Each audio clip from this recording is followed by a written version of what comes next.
Hello दोस्तों, फिर से एक नए और फ्रेश वीडियो में आप सभी का स्वागत है। बीपीएससी के द्वारा बिहार पब्लिक सर्विस कमीशन के द्वारा सहायक शिक्षा विकास पदाधिकारी का एक बेहतरीन पद आपके लिए आया हुआ है।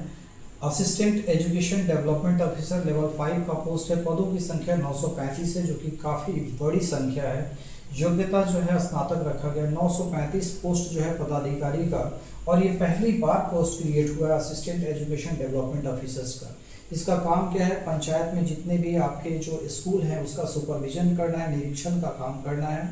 तो काफ़ी बड़ी अच्छी वैकेंसी है। और ये जो है डीओ जो होते हैं, डिस्ट्रिक्ट एजुकेशन ऑफिसर्स, उसके सबऑर्डिनेशंस में आपको काम करने का मौका मिलेगा।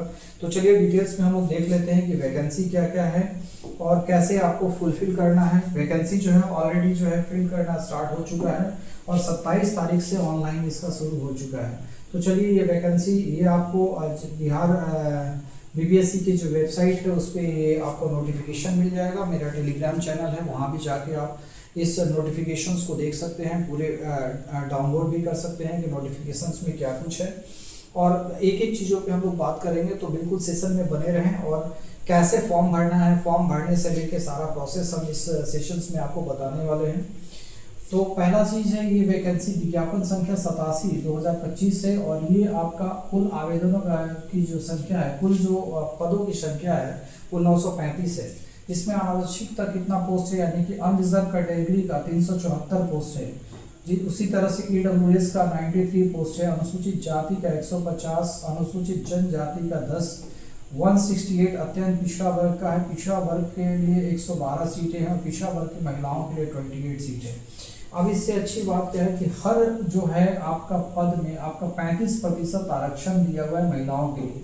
तो ये इधर जितने भी सीट है वो केवल महिलाओं के लिए रिजर्व है। 35% का जो हॉरिजॉन्टल रिजर्वेशन हर कैटेगरी में मिल रहा है महिलाओं के लिए, तो महिलाओं के लिए बहुत ही सुनहरा मौका है। 374 सीटों में 131 सीट केवल महिला का है, 93 सीट में 33 सीट, 150 में 53, 10 में 4 सीटें हैं, 168 में 59 सीटें केवल महिलाओं के लिए, 112 में 39 सीटें हैं। इसी तरीके से टोटल कुल संख्या 935 में से 319 केवल महिलाओं के लिए रिजर्व है। तो ये बहुत ही अच्छी अपॉर्चुनिटी है उन महिलाओं के लिए जो प्रिपरेशंस कर रही हैं और एक अधिकारी बनने के लिए जो है उन्होंने प्रयास किया है। तो ये काफ़ी अच्छी वैकेंसी है। और सबसे बड़ी बात है कि कोई अदर क्वालिफिकेशंस नहीं है। वेतनमान क्या है आपका, जो है लेवल 5 का पोस्ट है। मूल वेतन 29,200, जो कि समय समय पे जो है इसमें पुनरीक्षण जो है किया जाएगा और वो होगा। शैक्षणिक योग्यता जो है ये आप देख पा रहे होंगे स्नातक या फिर समकक्ष है। स्नातक या समकक्ष वाले इस पोस्ट के लिए फॉर्म भर सकते हैं। दिनांक 1/8/2025 को न्यूनतम 21 वर्ष और अधिकतम जो है 37 ईयर्स, जो भी बीपीएससी का जो नॉर्म्स है उसके अनुसार जो है एज का क्राइटेरिया दे रखा है। महिलाओं के लिए पुरुष और महिला जो किसी जो वर्ग से रिलेटेड है, यानी पिछड़ा वर्ग या अत्यंत पिछड़ा वर्ग के लिए, उसके लिए जो है अनारक्षित महिला के लिए 40 वर्ष है। उसी तरीके से अनुसूचित जाति और जनजाति के पुरुष और महिला के लिए 42 ईयर्स का जो है एज बार यहाँ पे दिया हुआ है। देखिए इसमें बहुत जानकारी के लिए जैसे ही आप जाएंगे आप देख पा रहे होंगे कि इसमें जितनी भी सीटें हैं ये काफ़ी अच्छी सीटें हैं और सभी के लिए यहाँ पे एक मौका होगा। और केवल ऑब्जेक्टिव एग्जाम है। और देखिए कितना कट ऑफ वगैरह भी कितना रखा गया। देखिए यहाँ पे सामान्य भाषा में 2 पेपर आने वाला है, सामान्य अंग्रेजी का और सामान्य हिंदी का, जिसमें 30 अंक का अंग्रेजी का होगा और 70 अंक केवल हिंदी का होगा। और ये सारे प्रश्न जो होंगे ऑब्जेक्टिव टाइप्स के होंगे। प्रश्नों की संख्या 100 है, 2 घंटे का समय है, कुल अंक जो है 100 का है। क्वालिफाइंग 30% मार्क्स रखा गया, यानी कि 30 अंक का 30% अगर निकालिएगा तो 9 नंबर आएगा और 70 का जो है 30% निकालिएगा तो 21 आएगा।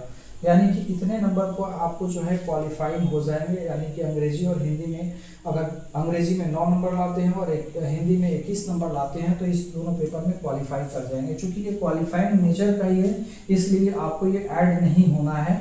जो मेरिट बनेगा उसमें, मेरिट में क्या है, सामान्य अध्ययन और सामान्य योग्यता, जनरल एप्टीट्यूड का ही जो ये है इसी को ऐड किया जाएगा। 100 नंबर इसका है और 100 नंबर इसका, 2 घंटे का है, 100 नंबर का है, 100 प्रश्न रहेंगे इसमें और यही मेरिट में केवल शामिल किया जाएगा। इसी को केवल मेरिट में शामिल किया जाएगा, है ना।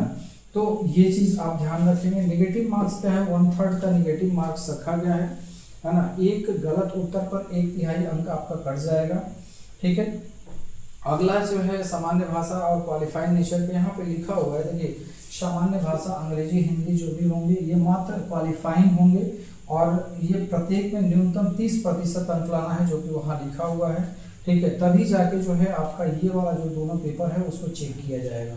अब यहाँ पे देखिए कि एक चीज़ और दे रखा हुआ है कि यहाँ पिछड़ा वर्ग के उम्मीदवारों के लिए लिखित परीक्षा में सामान्य वर्ग के उम्मीदवारों के लिए 40% जो है मिनिमम मार्क्स लाना ही है, और इसमें पिछड़ा वर्ग के उम्मीदवारों के लिए 36.5%, अत्यंत पिछड़ा वर्ग के उम्मीदवारों के लिए 34%, यानी कि मिनिमम इतना होना चाहिए, तब जाके जो है आपका सिलेक्शंस का चांस होगा। अगर न्यूनतम कट ऑफ उतना ही रखा जाएगा, सीट भरे अथवा जो भी हो, लेकिन उससे नीचे नहीं आ सकता है, तो ये कम से कम मिनिमम दिया हुआ है ना। फिजिकली हैंडीकैप्स जो भी हैं, दिव्यांग व्यक्ति हैं, उसके लिए 32% का जो है मिनिमम का एक बार लगाया गया है, तो ये बिल्कुल ध्यान रखेंगे। पाठ्यक्रम सिलेबस जो होने वाला है वो बहुत जो है बीपीएससी का जो सिलेबस होता है वही है, और पहली बार चूंकि एग्जाम हो रहा है तो बहुत ज़्यादा कुछ इस पर एक्सपेक्ट नहीं किया जा सकता है। प्रश्न अच्छे आएंगे, बस बशर्ते कि आपका जो है अच्छे से प्रिपरेशन आप इसको करेंगे तो आप इस एक पोस्ट को पा सकते हैं कि, और पहली बार इतनी अच्छी वैकेंसी आई हुई है,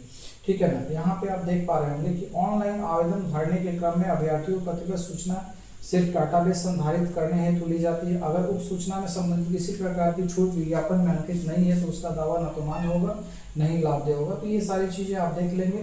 इसमें क्या क्या चीज़ें आपको चाहिए, मैट्रिक का प्रमाण पत्र जो सत्यापन होगा उसके लिए, स्नातक का चाहिए, स्नातक समकक्ष होगा, पिछड़ा वर्ग और कोई ये से रिलेटेड हैं तो वो होगा।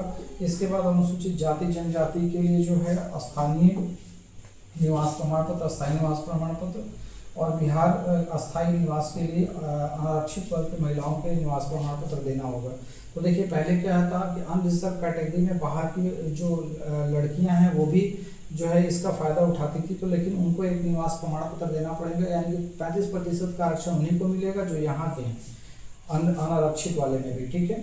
और बाकी सारा डिटेल्स तो इसी तरीके से है, आप देख पा रहे होंगे। इसको एक बार जो है भरने से पहले ज़रूर देख लीजिएगा और ढंग से इसे भरिएगा ताकि भी किसी तरीके से जो है दिक्कत ना हो। अगला है ऑनलाइन आवेदन जो है 27 तारीख से चालू हो चुका है। आप देख पा रहे होंगे 27/8/2025 से आवेदन प्रारंभ होने की तिथि थी। ऑनलाइन आवेदन भरने की अंतिम तिथि है 26/9/2025। अब इसमें बहुत डिटेल्स जो है ये आप देख पा रहे होंगे। इसमें अब कैसे भरना है उसका जो है आप एक बार इसको भी ज़रा देख लें, चूँकि बहुत पहले जो नए अगर यूज़र हैं तो न्यू यूज़र रजिस्ट्रेशन बटन पे जाके आपको क्लिक करना होगा। इसके लिए वैलिड आपको एक ईमेल आईडी होना चाहिए और इसके साथ साथ एक मोबाइल नंबर होना चाहिए जिस पे OTP आएगा। तो ये सारा चीज़ होना चाहिए। इसमें जाके आपको कहाँ पे जाना है, इस पे जाके आप कैंडिडेट्स वाले लॉगिन में जाकर लॉगिन करके आप जो है सारा डिटेल्स ऑनलाइन आप भर सकते हैं, ठीक है। दूसरा है इसमें एक चीज़ का और भी ध्यान रखेंगे कि यहाँ पे जो फॉर्म भरते समय जो फ़ोटो होगा वो वेबकैम के थ्रू होगा और आपको लाइव फ़ोटो जो है इसमें अपलोड करना है। सिग्नेचर जो होगा वो आपको करके पेपर में करके देना है और वो भी जो है आप देख पा रहे होंगे कि 20 KB से नीचे तक का होगा और फ़ोटो आपको अपलोड करना है। और क्या क्या पहले कौन कौन सा प्रोफाइल्स है ये भी देखेंगे कि कैसे कैसे आपको स्टेप पूरा करना है।